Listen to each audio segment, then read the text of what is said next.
Guys, I'm on the pre-order list for 2 vehicles, both from Horizon Hobby. One is the Losi Hammer Rey, a 110 truck. The other is the new Axial Basecamp. Yeah, I'm going to go over what I can see on both vehicles as of this time in this video right here. Let's get this started. The Losi Hammer Rey looks to be a beautiful replica of the Casey Curry truck.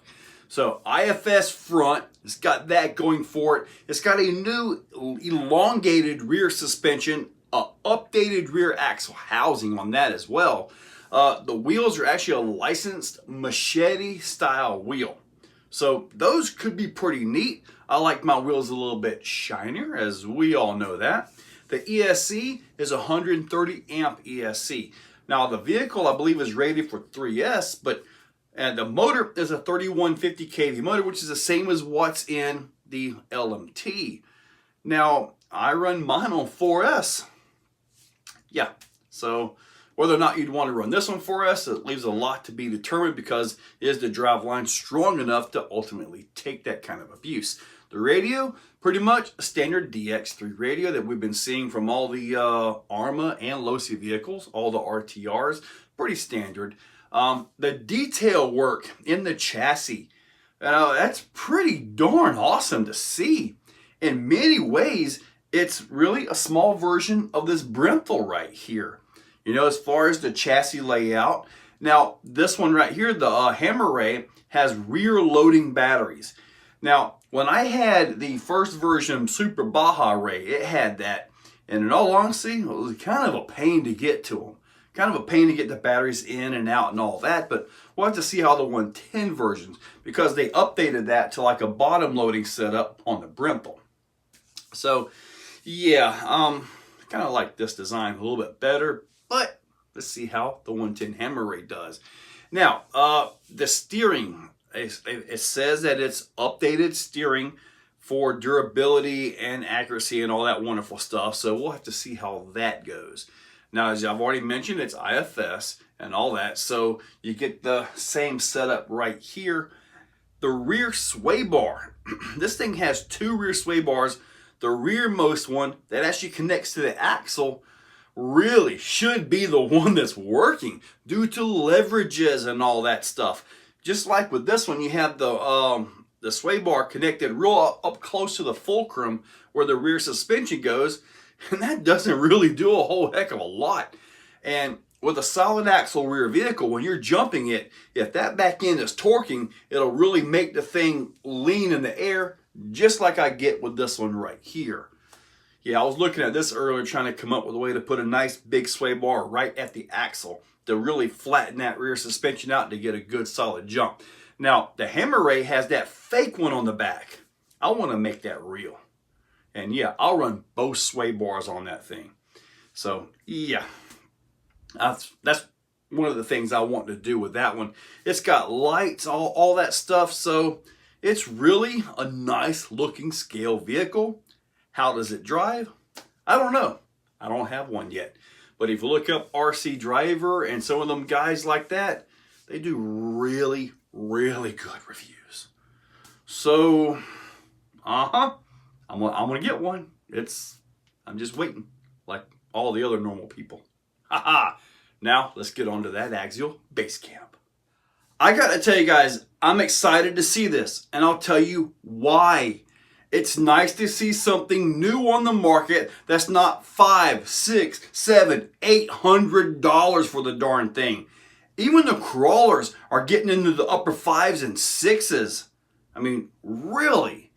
I mean, they got to bring these prices down. So that's basically what Axial did with the Basecamp.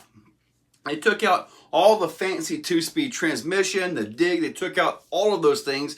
I don't even believe the body is licensed. So that takes money off the cost of the vehicle itself. Licensing adds up. Believe it. It's in every licensed vehicle. The TRX4 Bronco 2021 right here, and the JLU SCX 10.3 right here. Now, the body looks kind of plain, but you know what? It is what it is, right? Now, the chassis layout. It's pretty much got the same 10.3 chassis that we're all used to. However, and I want you to see this right here. This is what I did to my 10.3 using a Bauhaus motor mount. Center transmission, center motor. I got rid of that clickety-McClackerson, really badly designed 2-speed transmission in that thing. Got rid of that. It quieted everything down. It really, really improved the vehicle a lot.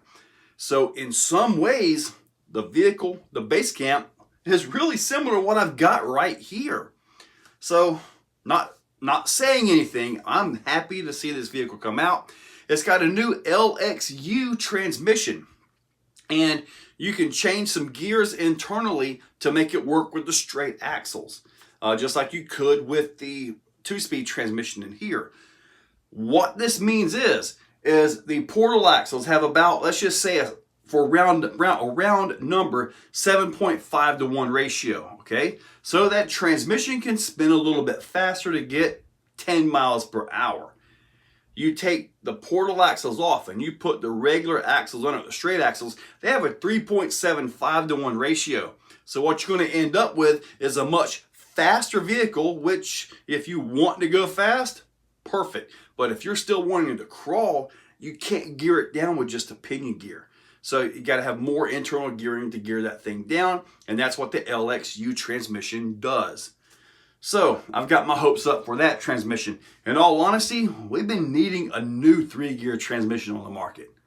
Really, we have, you know. We've had the same 3 gears forever. This right here actually has the element transmission in it, and you can bet this is going to be sitting right next to the Basecamp when I get them on my table. Haha, you know it. Now, the suspension, optimized for reduced torque twist, bump steer, all that.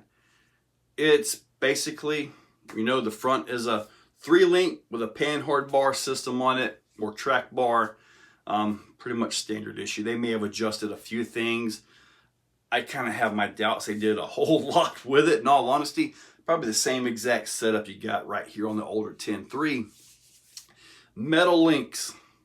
Well, yeah, they should have metal links, right? Shocks have an aluminum body, adjustable collar. Nice feature for a baseline vehicle, right? Now, the wheels are a black Rhino one-piece wheel. They are not the beadlock wheels. Now, I've got some beadlock wheels off the Capra, and I believe the original ones off of the 10.3. You know, so I might just go ahead and swap that out to start with. Unless they're already glued on, which is an RTR, so it probably is, right? The tires are the same Falcon tires that you saw on the JLU. I doubt they've adjusted the compound on that. It's probably the exact same thing. The radio is a SLT radio by Spectrum. Standard issue, base model radio. So overall, I'm excited for this vehicle because it's simple. I love features like the, well, I don't even have it out here, but like the, well, this right here, selectable lockers, 2-speed transmission with the Phoenix, you know, selectable overdrive and dig. You know, I love features, but there's a lot to be said about simplicity. Now, case in point, the Ecto right here. Simple, very, very good running truck. Now, I really like the Ecto. SV1, super simple, very good running truck. So I've got my hopes up for the new Basecamp model. Yeah. So anyway, guys, I am on the pre-order for both of them. When they come in, they come in. You'll see them right here.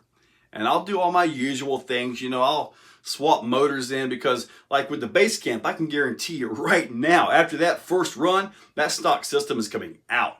It'll get a decent servo. I'll probably go with another HK 35 kg servo since that's such a nice economic servo.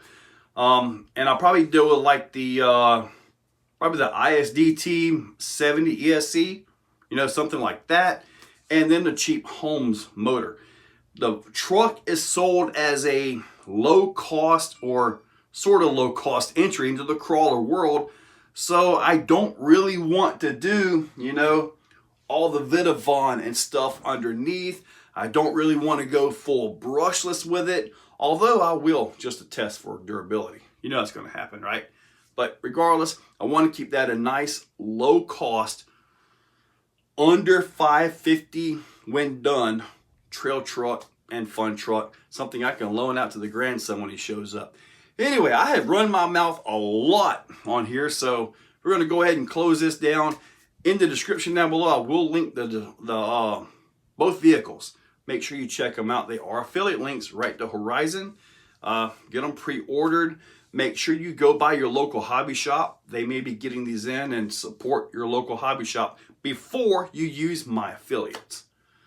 Anyway, guys, hopefully you enjoyed the video. Can't wait to get these trucks. It's going to be fun. Thank you all for watching.